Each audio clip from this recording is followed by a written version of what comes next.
আসসালামু আলাইকুম দর্শক, আশা করি সবাই ভালো আছেন। এই হলো পানির ঘাস চাষের পদ্ধতি। পানির ঘাস চাষ করতে হলে জমি কাদা করে চাষ করতে হয়। এভাবে কাদা করে সিরিয়ালে রোপণ করে দিতে হয়। দেখেন 1 ফুট পর পর একটা করে কাটিং, পাশে 1 ফুট, লম্বা 1 ফুট, মানে চতুর্দিকে 1 ফুট করে একটা করে কাটিং রোপণ করতে হয়। কাটিং অবশ্যই রোপণ করার সময় ভাও বিলে দেখতে হয়। দেখেন এই জিনিসটা উল্টা রোপণ করছে, এর উল্টা রোপণ করলে এই ঘাস আর হয় না। এটা ভাও, এই যে প্রত্যেকটা চারার ভাও আছে, ভাও বিলে একটা করে কাটিংয়ের মান যদি ভালো হয় তাহলে একটা কাটিং রোপণ করলেই হয়। আর যদি কাটিংয়ের মান খারাপ হয় সেক্ষেত্রে দুইটা লাগে। 1 ফুট পর পর যদি দেন আপনি, একটা করে কাটিং রোপণ করলে যথেষ্ট। আপনারা যারা পানির ঘাস চাষ করতে চান চাইলে আমার কাছ থেকে ঘাসের কাটিং সংগ্রহ করতে পারেন।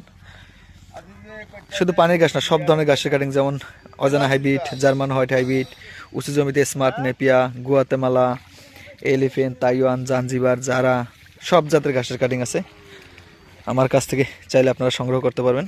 তবে পানি ঘাস চাষ করতে হলে অবশ্যই প্রতি 1 শতক জমিতে আধা কেজি পটাশ, আধা কেজি বলতে 500 গ্রাম পটাশ, 500 গ্রাম ইউরিয়া সার দিবেন। দিয়া জমিটা 3টা চাষ দিয়ে ঘাস রোপণ করে দিবেন। বা আপনি ঘাস লাগানোর সময় সার দিতে পারেন, বা ঘাসটা লাগাইও সার দিতে পারেন, যেমনি খুশি। তবে অবশ্যই জমিতে পানি থাকার ব্যবস্থা করতে হবে বা কাদা রাখার ব্যবস্থা করতে হবে ঘাস না হওয়া পর্যন্ত।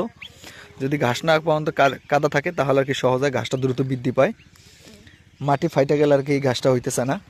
ঘাসটা একবার হয়ে গেলে এরপর আর সমস্যা নেই, এরপর আপনার পানি থাকলেও হয়, পানি না থাকলেও হয়।